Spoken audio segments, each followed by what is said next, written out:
Oi gente!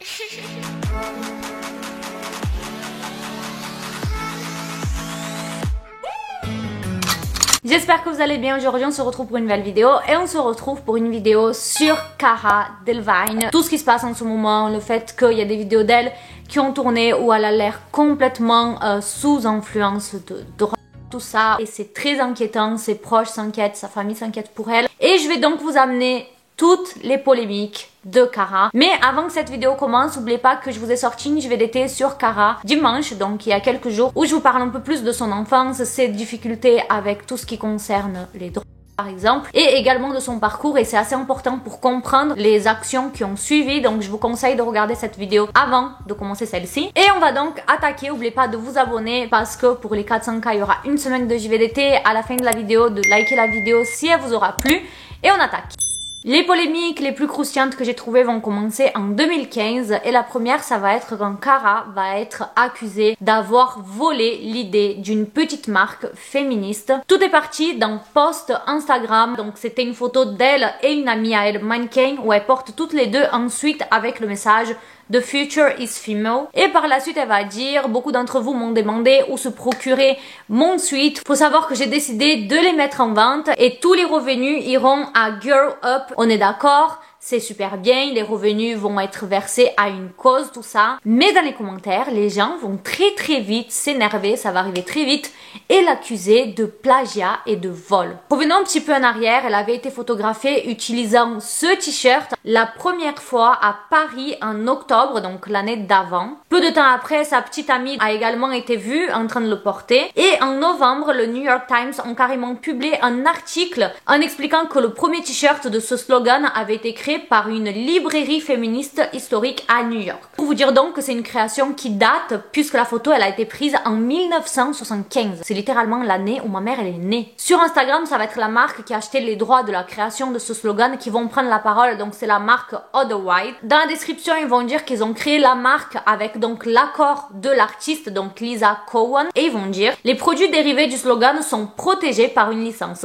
Toute reproduction d'un produit existant et connu du public doit être altérée d'au moins 20% par rapport au produit original. Si Cara souhaitait vendre ce vêtement, elle aurait dû le faire via Other Ride, donc leur site, et pas prendre un truc qui existe et créer sa marque par-dessus. C'est pas possible. Et si elle aurait fait ça, ça aurait permis du coup de soutenir donc une marque qui est féministe, qui aide les femmes, puisque la marque aide également le planning familial aux États-Unis. Et dans la publication, la marque ils vont également dire que par la suite, Cara elle a tout simplement modifié la description plusieurs fois pour finalement mettre l'arrobas de la marque, donc Other Right, mais elle ne s'est jamais prononcée, excusée ou justifiée. Absolument rien. Et en plus de ça, le pire, c'est qu'elle a continué de vendre ses vêtements pendant un certain temps sans l'accord de la marque. J'ai été vraiment choquée de cette polémique parce que moi, je trouve ça horrible de recopier l'idée de quelqu'un d'autre, surtout de quelqu'un qui est plus petit que toi. Et pour moi, le minimum, c'est d'admettre, s'excuser et réparer ton erreur, et elle a fait aucun des trois. On passe donc à la prochaine polémique. Dans la JVDT précédente, je vous ai parlé de Amber Heard, puisqu'elle a fait un film avec Cara. Apparemment, il y a eu une relation entre Amber, Cara et Elon Musk. Vous le savez, Amber, elle a eu une liaison avec Elon Musk pendant qu'elle était avec Johnny Depp. Il y a des photos, il y a des vidéos, il y a absolument tout qui le prouve, des témoins, ce que vous voulez. Et il faut croire que pendant ce temps, elle avait pas seulement une liaison avec Elon Musk, mais en fait, ils auraient fait un trio, puisque Cara, elle aurait été aperçue dans la résidence de Johnny Depp, donc la même résidence où Elon Musk avait été aperçu avec Amber. À l'époque, Cara, elle a failli être appelée au tribunal pour témoigner, pour vous dire à quel point c'est pas une petite rumeur, vous voyez. Et vous vous demandez sûrement, mais pourquoi c'est une polémique? Si elle a trompé Johnny Depp avec Cara, c'est pas si grave que ça, on est d'accord, chacun fait ce qu'il veut, on n'est pas là pour juger le couple des autres, mais elle était surtout appelée au tribunal pour que Cara témoigne si Amber avait bel et bien des bleus à l'époque, pour du coup justifier les violences dont Johnny Depp était accusé. C'était surtout par rapport à ça. Il y a quand même une vidéo qu'ils ont voulu utiliser au tribunal, et je crois qu'ils n'ont pas eu le droit d'utiliser, où on voit Amber embrasser une femme. Est-ce que vous pensez que c'est Cara ou pas? Perso, je trouve qu'il y a beaucoup de ressemblances, les cheveux, les sourcils qui ont l'air un petit peu épais, même la forme du visage. On arrive à novembre 2018 et là, il y a cette vidéo qui a été postée sur l'Instagram de Cara. Et beaucoup de gens se disaient c'est pas possible que ce soit elle, c'est trop bizarre. Et en fait c'est bel et bien elle, ça a été posté sur son Instagram, c'est encore en ligne sur son Instagram. Et les gens, ils ont été perturbés à l'époque en mode mais c'est vraiment Cara, what the fuck? Tu fais pas ça, c'était dans un état normal, vous voyez. Et du coup, les gens, ils ont été très inquiets pour sa santé mentale. Et quand elle a été sur un plateau télé, ben, sur l'émission, ils ont diffusé cette vidéo de Cara. Donc, quand j'ai vu la vidéo, j'étais super angoissée pour elle. Genre, c'est super, super gênant. Et Cara a super bien réagi. Elle a dit, ah oui, c'est ma meilleure imitation, précieux, je sais plus quoi. Moi, j'ai pas la ref, j'ai pas encore vu Les Seigneurs des Anneaux, tout ça. Il faut avoir vraiment beaucoup d'autodérision pour poster ça sur ses propres réseaux parce que tu sais très bien qu'on va se moquer, qu'on va dire des choses. Et apparemment, elle en a rien à foutre.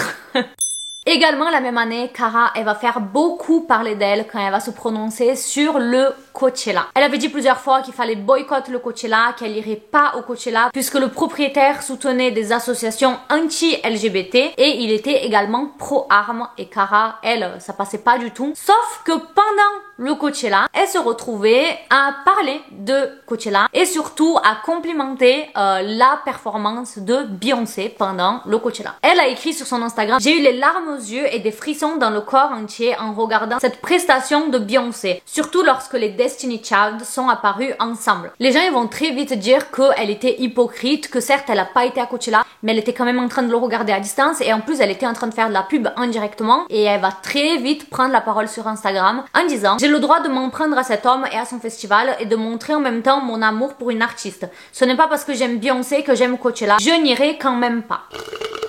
Elle va être jugée d'hypocrite à nouveau suite à sa participation à une pub donc de Jimmy Choo. Voilà la pub, donc on la voit marcher seule la nuit dans les rues de New York habillée d'une robe rouge à paillettes et avec des bottines pailletées de sa marque, tout ça sous un fond de musique très sexy. Et dans la pub, Cara se fait tout simplement klaxonner. Il y a des mecs qui lui disent des compliments, qui la sifflent et elle est là et elle vit sa best life. Sur Twitter, les gens ont vite pris la parole en mode what the fuck cette pub qui s'est dit que c'était une bonne idée, avec des tweets tels que: parce que être sifflé et harcelé dans les rues de New York est trop cool, sexy et drôle. Un autre tweet: parce que les femmes sont juste des objets sentillants. À quoi pensait Jim Choo avec cette nouvelle pub et qui pensait que l'harcèlement de rue était une bonne idée? Franchement, des fois, quand il y a des pubs comme ça, je me dis, il y a tellement de gens qui travaillent dessus, comment il y a personne qui a dit: excusez-moi, est-ce que vous pensez pas que c'est un peu problématique de siffler une femme qui marche dans la rue toute seule la nuit? Personne n'a dit ça. Et là, vous vous demandez pourquoi les gens la jugent hypocrite. En octobre dernier, il faut savoir qu'elle avait témoigné contre l'acteur américain Harvey Weinstein, qui était accusé d'harcèlement, agression sexuelle et de viol par des dizaines de femmes. Cara, elle a été victime de lui. Quand j'ai commencé à travailler en tant qu'actrice, je travaillais sur un film et j'ai reçu un appel de Hervé. Il m'a dit que si j'étais gay ou si j'avais décidé d'être publiquement avec une femme, je n'obtiendrais jamais le rôle d'une femme hétéro et je ne serais jamais actrice à Hollywood. Elle raconte ensuite avoir rencontré le producteur dans le hall d'un hôtel pour un futur film et une fois qu'ils étaient tous les deux seuls, Harvey lui a proposé de monter dans sa chambre. Une demande que de base Cara a refusée, mais l'assistante du producteur lui a conseillé de monter. Super conseil. À ce moment précis, je me sentais vraiment impuissante et effrayée, mais je ne voulais pas le montrer. En arrivant dans la chambre, j'ai d'abord été rassurée en voyant qu'une autre femme était présente. Sauf qu'il nous a demandé de nous embrasser et elle a commencé à l'aguicher. Je me suis rapidement levée et je lui ai demandé s'il savait que je chantais. Et j'ai commencé donc à chanter. Je pensais que cela améliorait la situation en la rendant plus professionnelle, comme une audition. J'étais tellement nerveuse. Après avoir chanté, j'ai répété que je devais partir. Il m'a raccompagnée à la porte de sa chambre et a essayé de m'embrasser sur les lèvres. Je l'ai arrêté et j'ai réussi à sortir de la pièce. C'est horrible l'expérience et je suis très contente de savoir qu'elle a eu la force de témoigner contre lui, elle a eu le courage de le faire parce que c'est pas n'importe qui aurait pu le faire. Surtout quand t'es dans ce monde du cinéma, tu prends beaucoup de risques en dénonçant quelqu'un d'aussi connu que lui. Mais cette pub du coup c'était un peu incohérent parce qu'elle a subi de l'harcèlement en quelque sorte d'un mec et là elle fait une pub où elle limite rend sexy l'harcèlement de rue, vous voyez. On arrive donc en mai et qu'est-ce qu'il y avait en mai? Le 3 mai, il y avait donc le Met Gala et elle va faire énormément parler avec sa tenue. Faut savoir que le thème c'était, puisqu'au Met Gala vous avez des thèmes tous les ans, et le thème de la soirée faisait donc référence à une période de l'histoire des États-Unis. C'était donc une époque de prospérité, de croissance économique et du coup en partant de là on pouvait s'attendre vraiment à des tenues avec des corsets, des fausses fesses ou encore des accessoires tels que des ombrelles, des chapeaux, mais aussi des looks qui évoquent la richesse et donc l'odoré. Cara elle avait donc un costume Dior avec une canne de l'époque victorienne, tout ça en make-up avec plein de paillettes dorées et également une manucure de la même couleur. Mais ce qui va faire parler, c'est quand elle va enlever son costume et que en dessous de son costume, elle va être totalement topless, donc paint en doré. Avec cette tenue, elle voulait mettre surtout sa maladie, donc une maladie de peau qu'elle a, qui est donc le psoriasis. Et c'est donc les seules parties qui ne sont pas peintes en doré. Cara, elle est atteinte de cette maladie de peau auto-immune depuis des années. Ça se produit seulement pendant la Fashion Week ou des grands événements, ce qui évidemment est pour moi la pire période de l'année pour être couverte de plaques. Elle va même dire que selon les défilés, quand elle avait ses plaques rouges, il y avait carrément des maquilleurs qui mettaient des gants pour la maquiller. Les gens portaient des gants et ne voulaient pas me toucher car ils pensaient que c'était une sorte de lèpre. Et Cara, c'est pas la seule qui s'est déjà manifestée sur ça. Kim Kardashian, elle a également le même problème de peau. Et elle en a déjà parlé très ouvertement en disant qu'elle avait appris à vivre avec ça depuis sa première crise qui était arrivée quand elle avait seulement 25 ans. La tenue de Cara va être quand même un petit peu critiquée malgré ce beau message qu'elle a voulu faire passer, comme quoi qu'il ne fallait pas cacher ses cicatrices, qu'il fallait les assumer parce que les gens ont dit que c'était pas très bien exécuté pour un Met Gala. Et c'est vrai que quand on regarde de plus près, les contours de ces rougeurs ne sont pas bien faits. Et ils vont même dire qu'elle aurait peut-être dû cacher le tatouage parce que si elle aurait caché ses tatouages et que tout était en doré et seulement ses rougeurs étaient pas peintes, ça aurait vraiment attiré l'attention sur ce message. Nous voilà donc en mai et Cara va devenir littéralement un mème sur Twitter après ses agissements pendant le Billboard Music Award. Si vous avez Twitter, vous avez vu ces extraits passer, c'est sûr et certain, je vous mets presque ma main à couper. Faut savoir que Meghan était en train de poser tranquillement, de faire ses photos et en fait, on va apercevoir Cara dans le petit coin caché, se lèche la bouche plusieurs fois, elle tire la langue et elle criait en mode ouais Meghan, ouais Meghan. Sauf qu'elle va pas juste rester dans le petit coin, en fait elle va venir là où Meghan fait les photos, elle va attraper la traîne de sa robe et elle va commencer à jeter la traîne de sa robe en l'air, la remettre, faire comme ça, mais plusieurs fois, très agitée. Cara, elle va s'expliquer plus tard quand elle est devenue un mème sur Twitter en disant qu'elle voulait juste aider Meghan parce que elle avait l'air de galérer avec sa robe, de vouloir faire une photo avec du mouvement. Je vivais ma meilleure vie mais les gens trouvaient ça un peu bizarre. Les gens me trouvent un peu bizarre en général mais je suis comme ça, je n'ai pas honte. Sauf que tout ça s'arrête pas là. Plus tard dans la cérémonie, tout le monde est assis, tout ça, et Cara est assise à côté de Meghan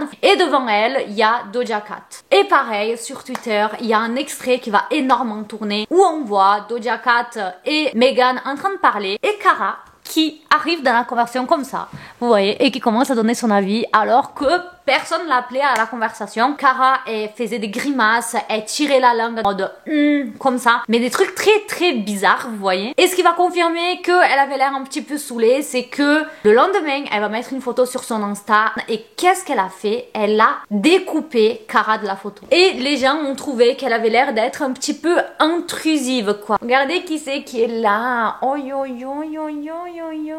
Et ça s'arrête pas là en ce qui concerne Meghan, puisque pendant le Met Gala, donc on revient un tout petit peu en arrière, puisque je viens de vous parler du Met Gala, il y a une vidéo qui tourne où Cara, elle essaye d'embrasser Meghan. À savoir, Meghan, elle aime les hommes, donc ça a été jugé hyper déplacé que Cara l'embrasse alors qu'elle sait qu'elle n'est pas attirée par les femmes. Il y a même des rumeurs qui vont tourner comme quoi que Cara, elle serait obsédée par les femmes noires. Et quelques jours après ça, donc après cette vidéo du Met Gala, qui est donc très récent, c'était cette année quoi, 2022, on va avoir donc une vidéo qui va ressurgir des cendres de Twitter.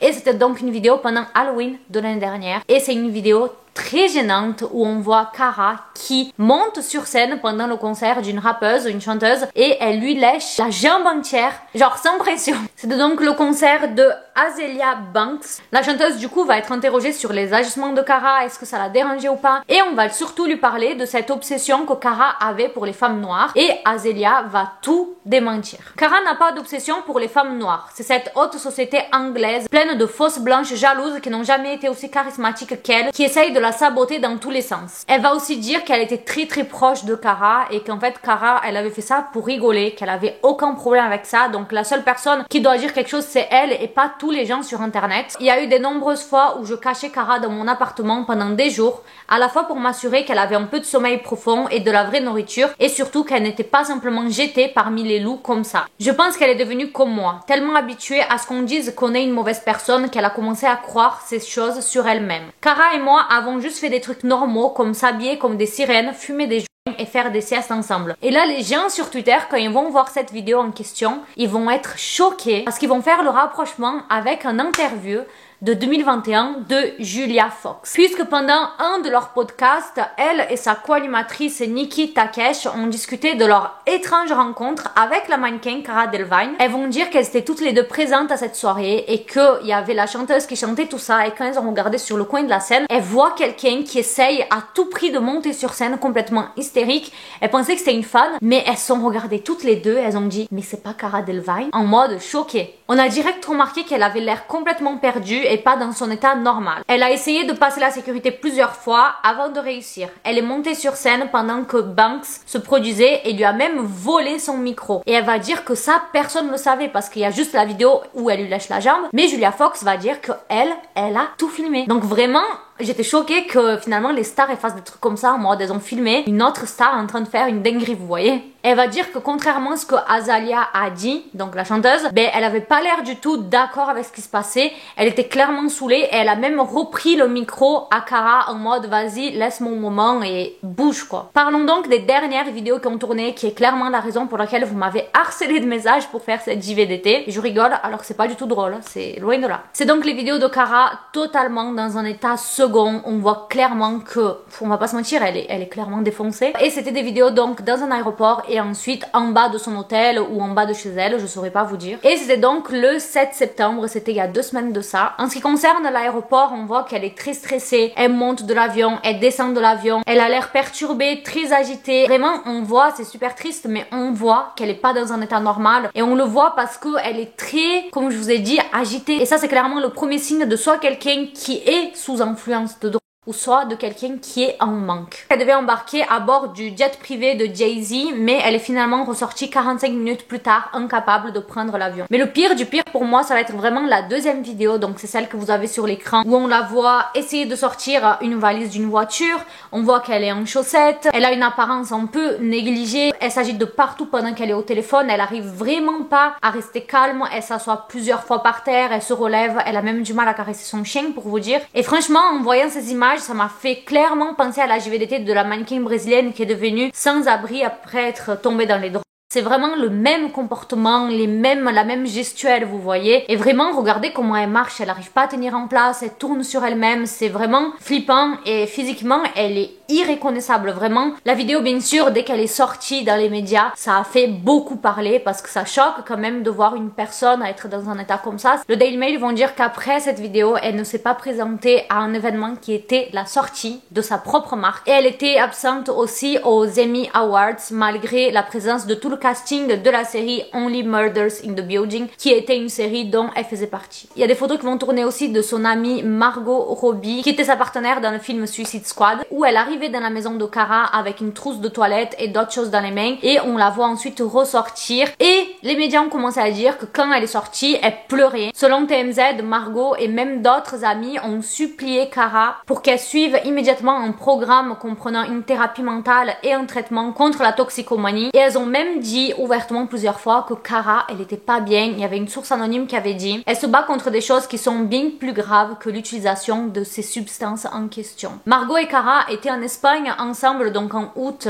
pour l'anniversaire de Cara, donc pour ses 30 ans, et les deux se seraient soi-disant pris la tête. Margot aurait soi-disant dit qu'elle en avait marre de son comportement et que ça commençait à devenir très très grave.